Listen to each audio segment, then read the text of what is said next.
हमारा ये पश्चिमी उत्तर प्रदेश इस देश के विकास में महत्वपूर्ण भूमिका का निर्वाह किया है। इस पश्चिमी उत्तर प्रदेश की बड़ी भूमिका रही है और पश्चिमी उत्तर प्रदेश के किसानों ने, व्यापारियों ने देश के विकास में जिस भूमिका का निर्वहन किया, आज वह कहां चली गई। आज पश्चिमी उत्तर प्रदेश के अंदर आम नागरिक के सामने, व्यापारी के सामने स्वयं के अस्तित्व को बचाए रखने का एक गंभीर संकट खड़ा हुआ है। अंतर यही है, पश्चिम के किसानों ने, व्यापारियों ने मेहनत से, अपने पुरुषार्थ से विकास तो किया, लेकिन सुरक्षा के बारे में जो एकता होनी चाहिए उसकी चिंता नहीं की।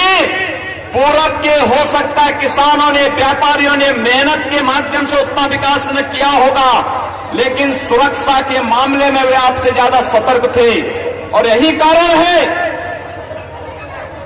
कि इन 5 वर्षों में सर्वाधिक दंगे पश्चिमी उत्तर प्रदेश में हुए।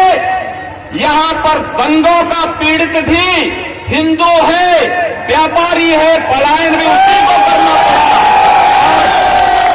FIR भी उसी के खिलाफ दर्ज होता है, लेकिन पूरब में कोई दंगा करने का दुस्साहस नहीं कर सकता। मैं आप सबको यही एहसास कराने के लिए आया हूं, जो लोग इस प्रदेश के विकास में बाधक हैं, आखिर आपको लगता नहीं इन दंगाइयों को संरक्षण दिया था उत्तर प्रदेश की सरकार ने? आपको लगता नहीं इन दंगाइयों को सम्मानित करने का कार्य कर रही थी उत्तर प्रदेश की सरकारें? आपको लगता नहीं, चाहे वो सपा का शासन रहा हो, बहुजन समाजवादी पार्टी का शासन रहा हो, समान रूप से इन्होंने पूरे प्रदेश को तबाह करने में कोई कोर कसर नहीं छोड़ा। आज पश्चिमी उत्तर प्रदेश की चीनी मिलें बंद हो रही, किसानों का उन पर करोड़ रुपया बकाया है, प्रदेश की सरकारों को चिंता नहीं। यहां के व्यापारियों का अपहरण होता है, प्रदेश की सरकार को इसकी चिंता नहीं। वे व्यापारी जो अपहृत होते हैं, अपहरणकर्ता किसी न किसी सत्ताधारी दल का, चाहे वो सपा का हो, बसपा का हो, उस सत्ताधारी दल से जुड़े हुए किसी न किसी नेता के संरक्षण में वे अपहरणकर्ता संरक्षण पाते हैं, व्यापारियों को तबाह करते हैं, आम नौजवानों के जीवन के साथ खिलवाड़ करते हैं। और सबके बावजूद इन भ्रष्ट तत्वों को बार बार प्रदेश की जनता चुनाव जिता करके भेजती रही। मुझे केवल आपसे एक अपील करनी है, भारतीय जनता पार्टी प्रदेश में होती तो कैराना भी नहीं होता, मुजफ्फरनगर की घटना भी नहीं होता, प्रदेश के अंदर किसी भी प्रकार की कोई अराजकता फैलाने की छूट नहीं मिलती। और अकेले भारतीय जनता पार्टी है जिसने प्रदेश के अंदर, पूरे प्रदेश के अंदर जो बातें कही हैं, हमने अगर नौजवानों के बारे में बात कही है तो किसानों के बारे में भी कही है, हमने गांव के बारे में कही है तो गरीब के बारे में भी कही है, हमने जाति, मत और मजहब देख करके योजनाएं नहीं बनाई है। समाजवादी पार्टी और बहुजन समाजवादी पार्टी के शासन में आप सबने देखा होगा, योजनाएं बनती थी जाति को ध्यान में रखकर, मजहब को ध्यान में रखकर। भारतीय जनता पार्टी ने, अगर केंद्र में मोदी सरकार है, अगर भारतीय जनता पार्टी की सरकार ने योजना बनाई, जनधन योजना में 25 करोड़ खाते खुलवाए, हम लोगों ने जाति नहीं देखी। उज्ज्वला योजना में मुफ्त में गैस कनेक्शन उपलब्ध करवाए, हमने जाति और मत और मजहब नहीं देखा।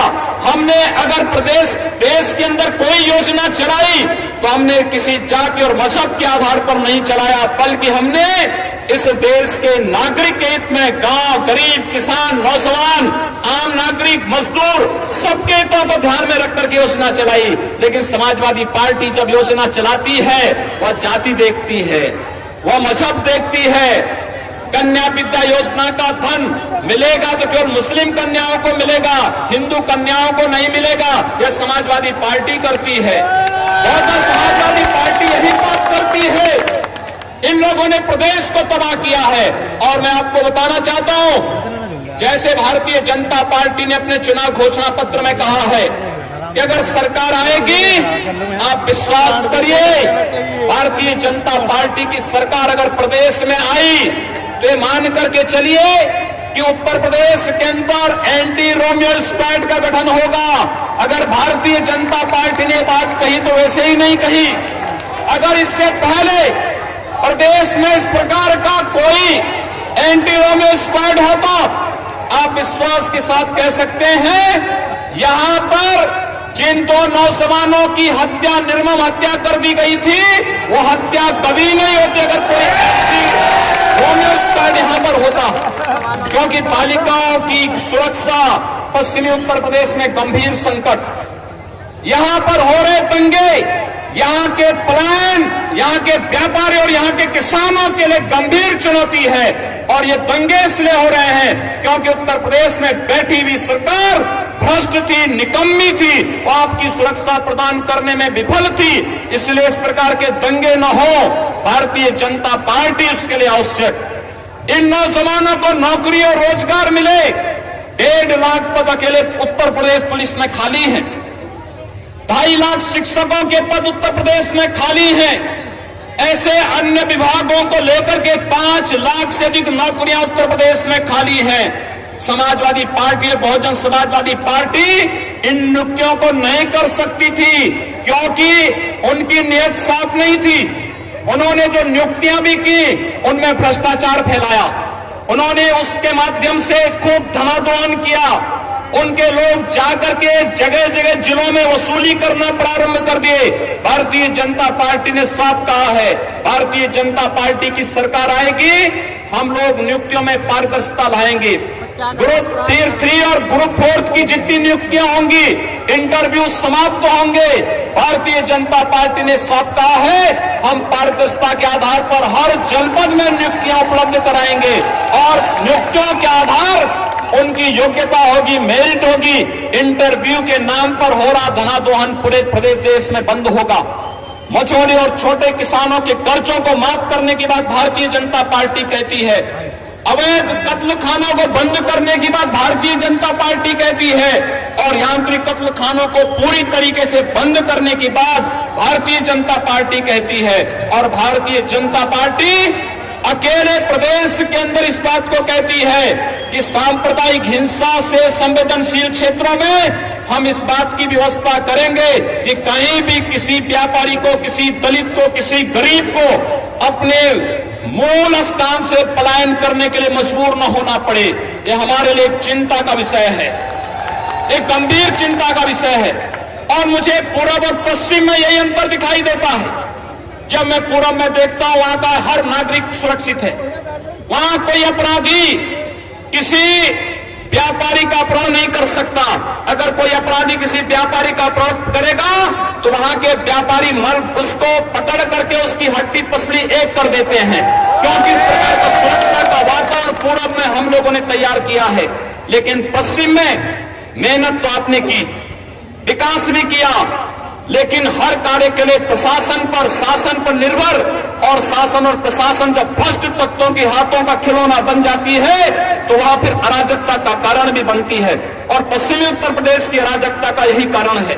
इसलिए हम लोग आप सबसे अनुरोध करना चाहेंगे कि सज्जनों, पश्चिमी उत्तर प्रदेश को आने वाले समय में कश्मीर बनने से रोकिए। पश्चिमी उत्तर प्रदेश को बचाने की आवश्यकता है और इसके लिए भारतीय जनता पार्टी आपको विकास, आपको सुरक्षा, आपको रोजगार की गारंटी देगी, नौकरी की गारंटी देगी। और यही अपील के साथ 5 वर्ष में एक अवसर मिलता है। जिन लोगों ने आपको पीड़ा दी है, जिन लोगों ने दंगों से तबाह करने का प्रयास किया है, जिन्होंने अराजकता फैलाई है, जिन्होंने प्रदेश में भ्रष्टाचार पैदा किया है, जिन्होंने पूरे प्रदेश को लूट खसोट करके अपने स्वयं की बपौती समझ करके पूरे प्रदेश को तबाह करना चाहते हैं, उन लोगों को सबक सिखाने का एक अवसर आपके पास आया है।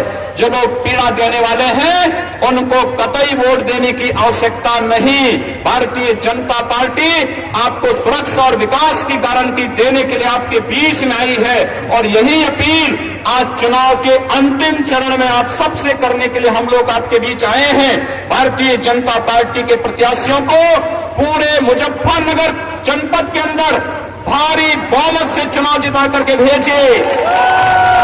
भारतीय जनता पार्टी ने इस प्रतिष्ठित सीट से अपने युवा और जुझारू नेता श्री कपिल देव अग्रवाल को यहां पर प्रत्याशी बनाया है। आपका एक एक वोट भारतीय जनता पार्टी की सरकार बनाने में और प्रदेश में सुशासन लाने में महत्वपूर्ण भूमिका का निर्वाह करेगा। इस विश्वास के साथ हम सब आपसे अपील करते हैं, भारतीय जनता पार्टी को कमल निशान पर भारी मात्रा में अपना समर्थन और सहयोग देकर के भारतीय जनता पार्टी की प्रत्याशियों को विजयी बनाए, भारतीय जनता पार्टी की सरकार लाए और प्रदेश में सुरक्षा का वातावरण पैदा करे। धन्यवाद। जय श्री राम।